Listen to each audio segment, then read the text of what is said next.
She said, "It's not cheating if we're not married yet." When I found out she slept with her ex at her bachelorette party, I didn't confront her. I let her parents pay for the wedding, let her pick the dress, even let her walk down the aisle. Then when the officiant asked if I took her as my wife, I just said, "Hey viewers, just a quick thanks. Over 14% of you are already subscribed, and it means the world. If you're new here and enjoy these stories, join the family by hitting that subscribe button. We're on the road to 10,000. I, 32 Jake, am writing this from my hotel room in Vegas. Still in my tux. Wedding was supposed to be yesterday. Keyword, supposed. Let me back up. 3 weeks ago, my fiancée Claire, 29F, went to Miami for her bachelorette party. Her sister Megan organized the whole thing. 5 days of clubs, beaches, and one last hurrah before settling down. I wasn't worried. Claire and I had been together 6 years, engaged for 1. She'd never given me reason to doubt her. Plus, her friends are pretty tame compared to the horror stories you hear about bachelorette parties.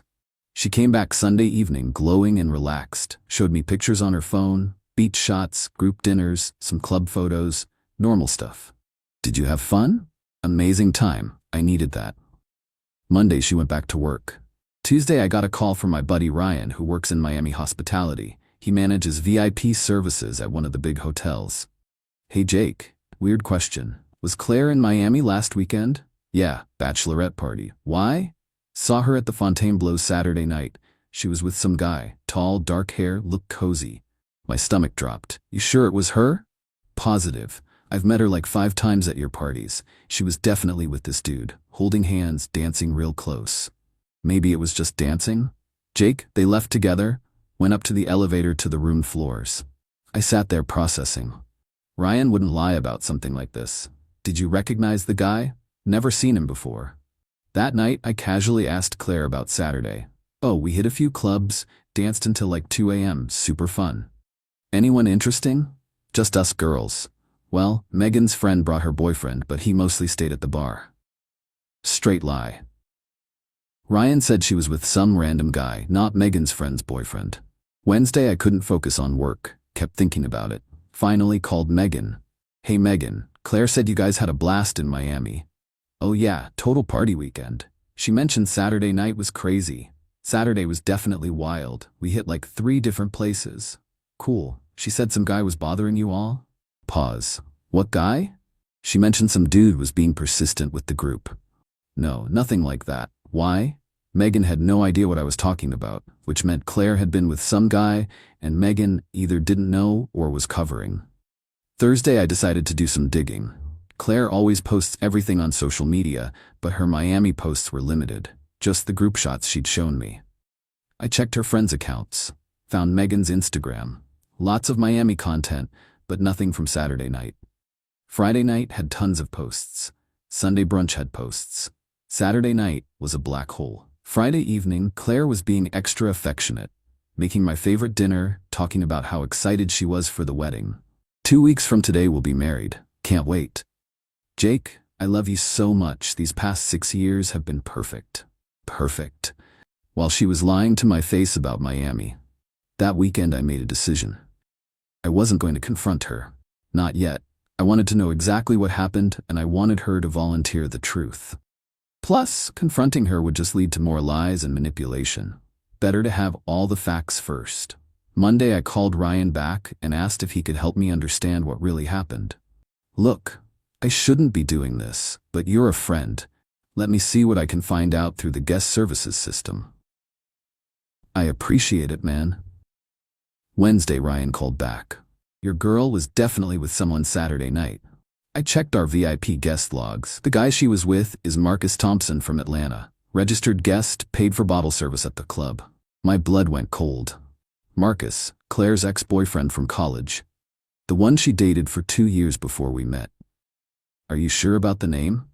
"Positive. He charged champagne and room service to his room around midnight. Expensive stuff."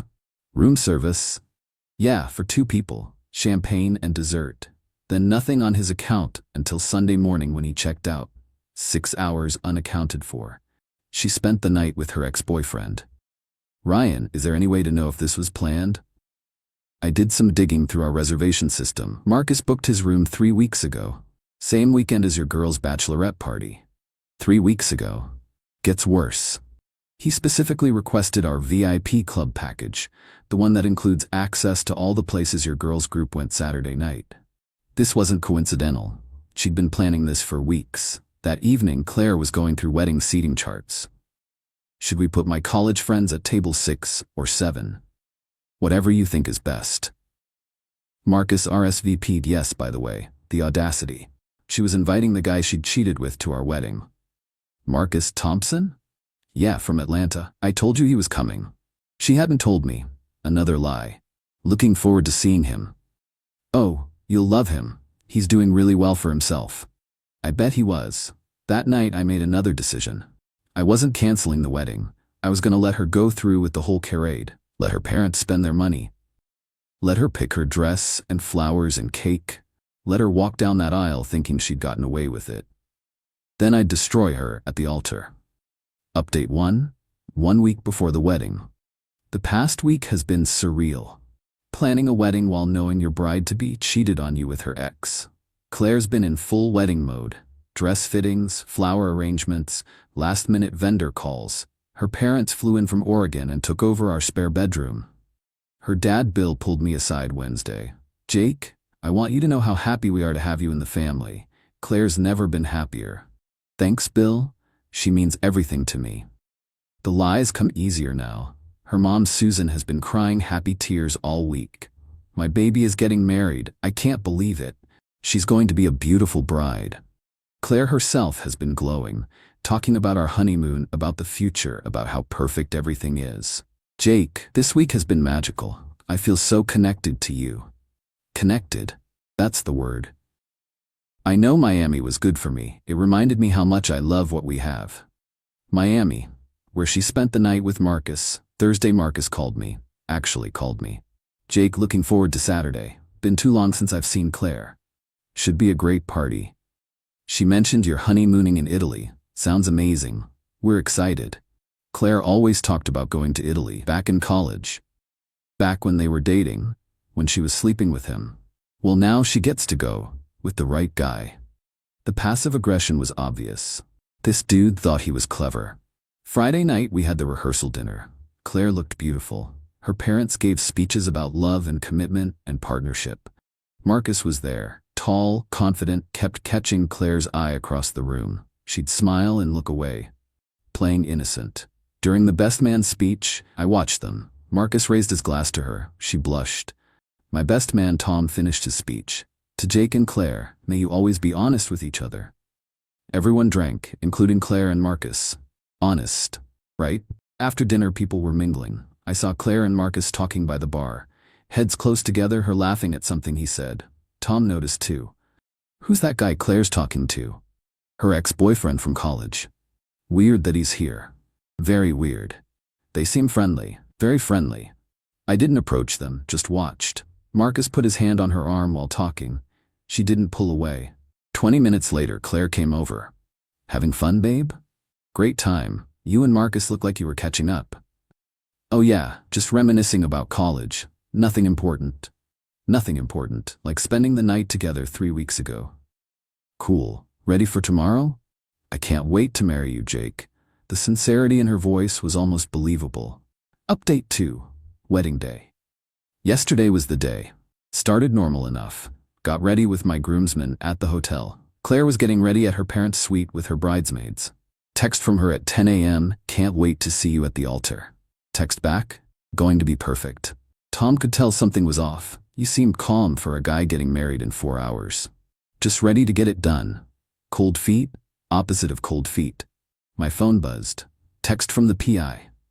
Latest credit card activity shows Marcus Thompson checked into local hotel last night. Room charge at hotel bar until 2 a.m. Want me to dig deeper?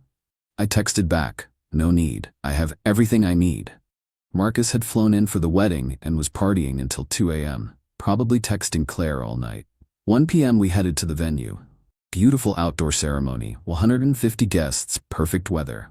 Claire's parents had spent at least 50 grand on this thing. Guests were arriving. I shook hands, made small talk, played the happy groom. Marcus showed up at 1:30, came right over to me. Big day, Jake. The biggest. Claire looks stunning. Saw her earlier. When did you see her? She texted me this morning. Wanted to make sure I found the venue okay. She was texting him on our wedding morning. That's Claire, always thinking of others. She's special. You're a lucky guy.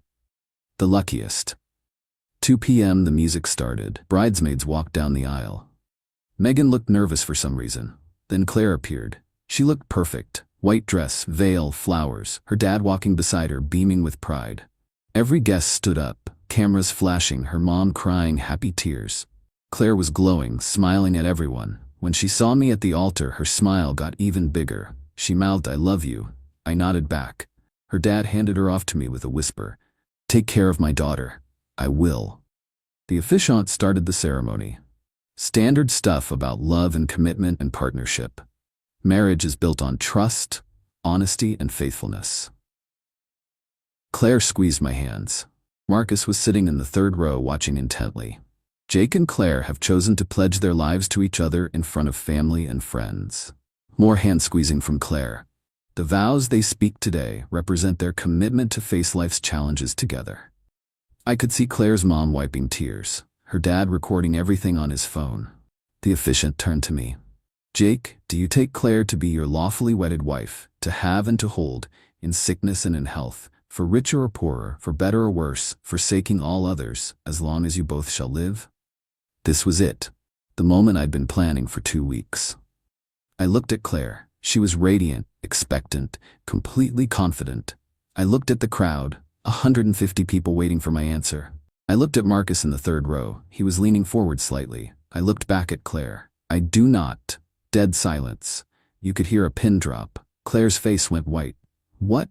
The officiant looked confused. "I'm sorry?" I said, "I do not." Gasps from the crowd. Claire's mom made a choking sound. "Jake, what are you doing?" Claire whispered. I pulled out my phone, opened the folder with all the PI's evidence. I'm not marrying someone who spent the night with her ex-boyfriend 3 weeks ago. More gasps. Claire's dad started standing up. "That's not..." "Jake, you're confused." "Marcus Thompson, your college ex. Saturday night at the Fontainebleau while you told me you were with the girls." Claire went from white to red. "Jake, I can explain. You told me it wasn't cheating because we weren't married yet. Well, we're not married now either." I turned to the crowd. "Ladies and gentlemen, Claire spent her bachelorette party with her ex-boyfriend Marcus, who's sitting right there in row 3. When I found out, she said it wasn't cheating because we weren't married yet, so I figured I'd wait until we almost were." Marcus was trying to sink into his seat. People were turning to stare at him. Claire was crying now. "Jake, please, not like this." "Exactly like this, in front of everyone who came to celebrate your commitment and faithfulness." Her dad reached the altar. "Son, what's going on?" "Bill, your daughter spent the night with her college ex-boyfriend during her bachelorette party, then invited him to our wedding." Bill looked at Claire, then at Marcus, then back at Claire. "Claire? Daddy, it's not what it sounds like." "She was with him from midnight until Sunday morning, Bill. Room service for 2, champagne and dessert." Bill's face went through several emotions: confusion, anger, disappointment. "Is this true?" Claire was sobbing now. "It was a mistake. It didn't mean anything." "A night-long mistake?" The crowd was buzzing now. Half were recording on their phones. The other half were just staring in shock. Venue security started moving toward the altar, but I was already walking back down the aisle. "Jake, where are you going?" Tom called out. "Vegas. The room's already paid for." Final update, 48 hours later. Well, that was something. The aftermath at the venue was apparently legendary. I left right after my announcement, but Tom filled me in later. Claire completely melted down. Crying, screaming, begging people to stop recording. Her parents were mortified. Her mom locked herself in the bathroom for 20 minutes. Security had to escort Marcus out after several of my groomsmen confronted him. Not physically, but they made sure everyone got a good look at the guy who helped destroy a wedding. The venue coordinator was confused about whether to serve dinner. Claire's dad told them to go ahead. People need to eat. So 150 guests ate a reception dinner while Claire cried in the bridal suite. Her sister Megan apparently knew about Miami the whole time. She finally admitted Claire had called her panicking Sunday morning, begging her to cover for her. She said it was a mistake and you'd never find out. Claire's parents drove home to Oregon yesterday. Her dad called me before they left. "Jake, I owe you an apology. If I had known what Claire did." "You couldn't have known, Bill. She lied to everyone. The money for the wedding, I know it's gone, but don't worry about the money. Consider it a lesson learned. What she did was unforgivable." I agree. Claire's been blowing up my phone. Calls, texts, voicemails, all variations of the same theme. It was a mistake. It meant nothing. I love you, not him. We can work through this. Everyone makes mistakes. You humiliated me. That last one was my favorite. I humiliated her by exposing what she did. Marcus apparently got fired. His company has a morality clause, and someone sent them the wedding video. Sleeping with engaged women doesn't look good for their brand. As for me, I'm in Vegas living my best life. Took the honeymoon money and turned it into a guy's trip. Tom flew out yesterday. We're seeing shows, playing poker, enjoying the freedom. The revenge wasn't elaborate, but it was perfect. Claire got exactly what she deserved: public humiliation in front of everyone who mattered to her. Her family, friends, coworkers, everyone now knows she's a cheater. She wanted to have her cake and eat it too. Sleep with Marcus and marry me. Instead, she got exposed at the altar and lost everything. The best part? I didn't have to say much. Just told the truth at the worst possible moment for her. Sometimes timing is everything. She said it wasn't cheating because we weren't married yet. She was right. And now we never will be. Thanks for reading, Reddit. Time to hit the blackjack tables.